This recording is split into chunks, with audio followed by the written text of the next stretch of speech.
हाल ही में L university ने एक रिसर्च पब्लिश किया है and it's about Indian air force, जिसमें उन्होंने इंडियन एयरफोर्स की करंट सिचुएशन को काफ़ी खराब बताया है क्योंकि अभी हमें ऑलमोस्ट 42 स्क्वाड्रन की जरूरत है, जबकि एयरफोर्स में सिर्फ 31 स्क्वाड्रन है, यानी कि जरूरत से 26% कम। 31 में से 2 स्क्वाड्रन MiG-21 जेट्स के हैं, जो कि इतने आउटडेटेड हो गए हैं कि ये सिर्फ नंबर्स दिखाने के लिए रखे गए हैं। MiG-21 को इंडियन एयरफोर्स में 1963 में शामिल किया गया था।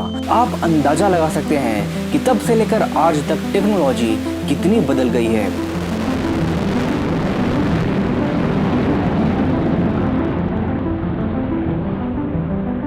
इसी तरह हम जगुआर के कुल 6 स्क्वाड्रन को ऑपरेट करते हैं। सेपकैट जगुआर एक सुपरसोनिक लाइट अटैक एयरक्राफ्ट है जो न्यूक्लियर वेपन को भी कैरी कर सकता है, पर आज के समय में ये आउटडेटेड हो चुकी है। इसे ब्रिटेन और फ्रांस ने ज्वाइंट वेंचर में डेवलप किया था, लेकिन आज वे खुद इसे ऑपरेट नहीं करते। भारत एकमात्र ऐसा देश है जो अभी भी इसे यूज कर रहा है। फ्रांस ने इसे 2005 में और ब्रिटेन ने इसे 2007 में ही रिटायर कर दिया था।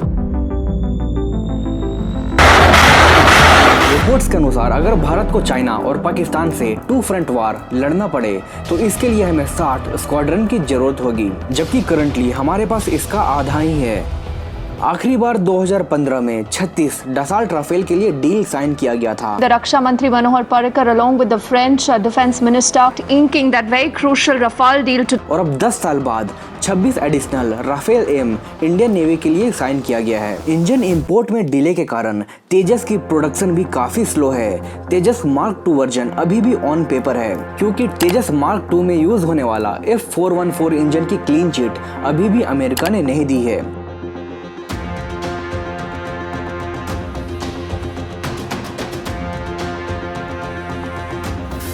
2018 में 118 जेट प्रोक्योर करने के लिए गवर्नमेंट ने टेंडर निकाला था, जिसमें कई सारे जेट्स ने पार्टिसिपेट भी किया, लेकिन अभी भी कुछ भी फाइनलाइज नहीं हुआ है। एक तरफ जहां इंडियन एयरफोर्स स्क्वाड्रन पुरानी होते जा रही है, वहीं दूसरी तरफ रिक्वायर्ड रेट से जेट्स को रिप्लेस नहीं किया जा रहा है, जिससे बढ़ने की जगह हमारी कैपेबिलिटीज और घटी रही है, और ये सचमुच बहुत बड़ा कंसर्न है। और अगर अभी तक आपको ऐसा लग रहा है कि इंडियन एयरफोर्स की सिचुएशन काफ़ी खराब है तो रुक जाइए।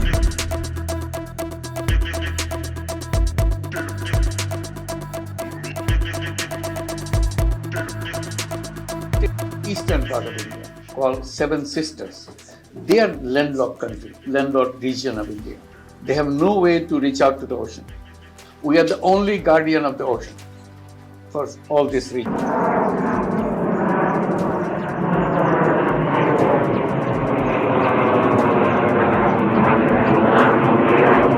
वहीं दूसरी तरफ चाइना ऑलरेडी 2 5th जनरेशन के जेट J-20 चेंगडू और J-35 को इंडक्ट कर चुका है। लेकिन हैरानी की बात यह है कि चाइना ने हाल ही में दुनिया का पहला 6th जनरेशन जेट का टेस्टिंग कंडक्ट किया है। चाइना एक साथ 2 6th जनरेशन फाइटर को डेवलप कर रहा है, और भारत के 5th जनरेशन एमका को डेवलप और इंडक्ट करने में कम से कम 2035 तक का वक्त लगेगा, जिससे एशियन कॉन्टिनेंट में एक बड़ा पावर इम्बैलेंस बना रहेगा, और ये हमारे लिए बड़ा सिक्योरिटी थ्रेट है।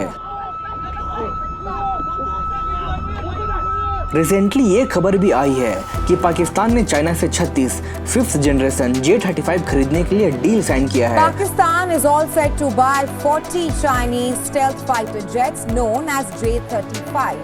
This according to a media report. इन सब के बीच भले ही हम ये मान सकते हैं कि हमारे पायलट ज्यादा स्किल्ड हैं, चाइना और पाकिस्तान के पायलट से बेहतर हैं। It's not about the machine, it's about the pilot. हालांकि ये सच भी है, लेकिन टेक्नोलॉजिकली इन्फीरियर होना किसी भी देश के लिए एक बहुत बड़ा सिक्योरिटी थ्रेट है। हम नंबर वाइज और टेक्नोलॉजी दोनों में चाइना से पीछे हैं। एक तरफ चाइना डे बाय डे हर एक फील्ड में काफी तेजी से आगे निकल रहा है, और हम सब भारत में अलग ही मामलों में आपस में उलझे हुए हैं।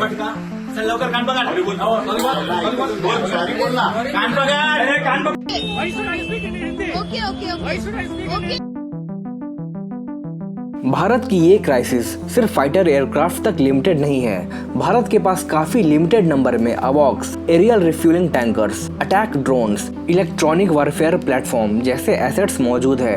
फॉर इंस्टेंस भारत के पास सिर्फ 5 अवॉक्स हैं, जिसमें से 3 इजरायली अवॉक्स IL-76 के ऊपर माउंटेड है और DRDO के द्वारा डेवलप किया गया 2 अवॉक्स एम्ब्रेयर एयरक्राफ्ट के ऊपर माउंट किया गया है। वहीं पाकिस्तान के पास 9 और चाइना के पास 30 अवॉक्स सिस्टम है और रिपोर्ट्स के अनुसार भारत को एटलीस्ट 15 अवॉक्स की जरूरत है। अवॉक्स यानी कि advance warning and control system, इन्हें आई इन द स्काई भी कहा जाता है। ये अपने ताकतवर रडार से दुश्मन के मूवमेंट का पता काफी दूर से ही लगा लेते हैं।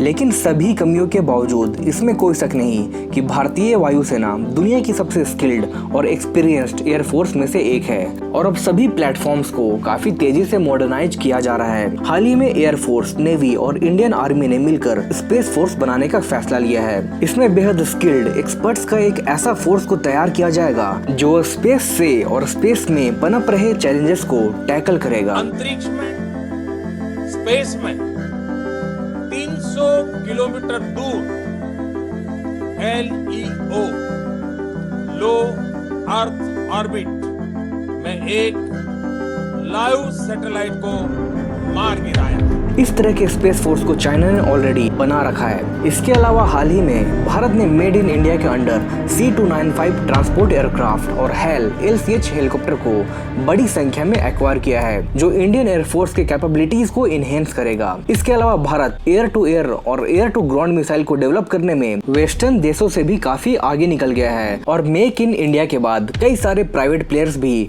डिफेंस इक्विपमेंट्स को डिजाइन एंड डेवलप कर रहे हैं, जो कि एक अच्छा संकेत है।